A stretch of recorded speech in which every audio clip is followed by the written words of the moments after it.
जो सबसे पहली टाइप हम डिस्कस करने जा रहे हैं वो है जी acid base indicators.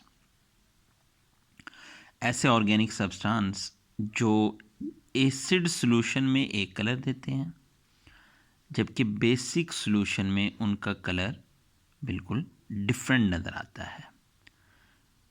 Acid alkali titrations जैसे हम देख रहे हैं तो उसमें जो कलर प्रोड्यूस हो रहा है वो असल में पीएच ऑफ द सॉल्यूशन पे डिपेंड कर रहा है। और ये जो कलर में चेंज आती है ये कोई सडन अचानक नहीं होती, बल्कि ये स्मॉल पीएच रेंज चेंज है, यानी ये स्लो प्रोसेस है। इस पीएच रेंज में चेंज जो आ रही है जिसकी वजह से कलर चेंज हो रहा है, इसके लिए एक term colour change interval use की जाती है। एसिड बेस इंडिकेटर्स को एक्सप्लेन करने के लिए दो थेरीज पेश की गई हैं। One of them will be discuss today, Ostwald theory and quinonoid theory. Ostwald scientist हैं जिन्होंने ये थेरी पेश की थी। इनके नाम से ओस्टवर्ल्ड डिल्यूशन लॉ ये हम पिछले चैप्टर में पढ़ कर आए हैं।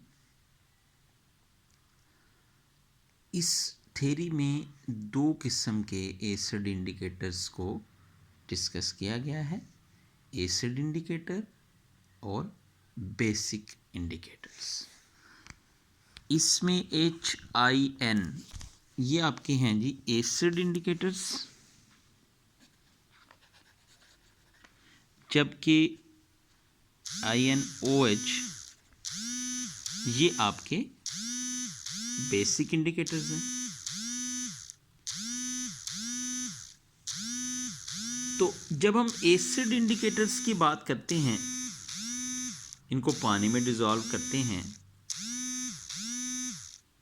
तो हमें इस केस में हाइड्रोनियम आयन यानी प्रोटॉन नज़र आते हैं एज ए प्रोडक्ट, जबकि बेसिक इंडिकेटर्स को जब हम आयनाइज करते हैं तो इसमें हमें हाइड्रोक्साइड आयन्स नज़र आते हैं।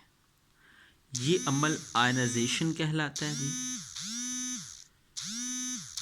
तो किसी भी इंडिकेटर की आयनाइजेशन कांस्टेंट जो है उसको हम KIND से रिप्रेजेंट कर रहे हैं जी, और ये इक्वल है प्रोडक्ट्स ओवर रिएक्टेंट्स। प्रोडक्ट्स में hydronium ion H3O plus IN over HIN। अब इसमें जो HIN है ये इंडिकेटर की अनआयनाइज्ड फॉर्म को ज़ाहिर कर रहा है, या INOH ये दोनों अनआयनाइज्ड फॉर्म हैं एसिड एंड बेस रिस्पेक्टिवली, जबकि जो IN है यहाँ पे आपको प्रोडक्ट में नज़र आ रहा है ये उसकी आयनाइज्ड फॉर्म है जी। तो लॉ ऑफ मैस एक्शन को अप्लाई करते हुए के इंडिकेटर यानी आयनाइजेशन कांस्टेंट पे हम निकाल सकते हैं। इसमें से अगर आप हाइड्रोनियम आयन की कंसंट्रेशन लेना चाहते हैं तो ये आपके सामने है जी unionized form over ionized form. ये इक्वेशन हमारे पास बनेगी। इस इक्वेशन को अगर हम अप्लाई करें हिंडरसन इक्वेशन की फॉर्म में, जो कि थी pH is equal to pKa plus log salt over acid, ये आपने फर्स्ट ईयर चैप्टर नंबर 8 में पढ़ा हुआ है। यहाँ पे थोड़ी सी चेंज करके हम इसको लिख रहे हैं pK इंडिकेटर यानी इंडिकेटर आयनाइजेशन कांस्टेंट है plus log of ionised form over un-ionised form है, ये एसिड के लिए, जबकि ये नीचे आपको बेस के लिए नज़र आ रही है POH। तो किसी भी सॉल्यूशन की जो pH है, at any given pH of the solution both forms of the indicators will be present. तो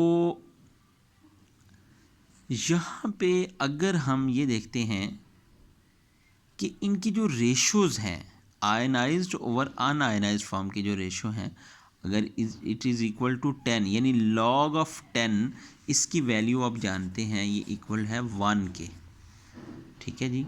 तो P H is equal to P K indicators और बाकी का जो फैक्टर है log of acid, log of acid या log of base, उसको अगर log ऑफ 10 कंसिडर करते हैं तो ये वैसे ही 1 की इक्वल आ जाएगा, जो कि शो कर रहा है P H is equal to P K indicator plus 1।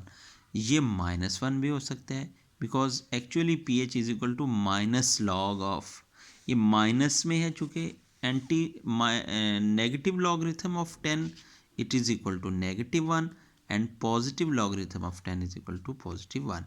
इसलिए यहाँ पे दोनों सिंबल्स आपको नज़र आ रहे हैं, P H is equal to P K indicator +1 या -1।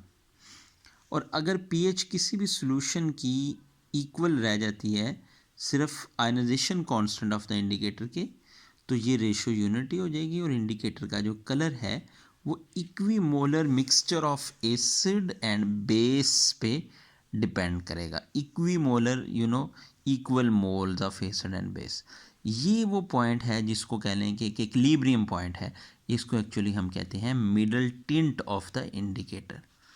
ये कब अप्लाई होगा? जब दोनों कलर्स इक्वल इंटेंसिटी के साथ अवेलेबल होंगे। दोनों कलर से मुराद है एसिड और बेस की जो स्ट्रेंथ है उसमें एक इक्विलिब्रियम नज़र आएगा। तो नेक्स्ट हम बच्चों इंशाल्लाह डिस्कस करेंगे कीनोनाइट थ्योरी एसिड बेस को समझने के लिए, इस पर हम इंशाल्लाह डिटेल डिस्कशन करेंगे। That's all for today, thanks, best of luck.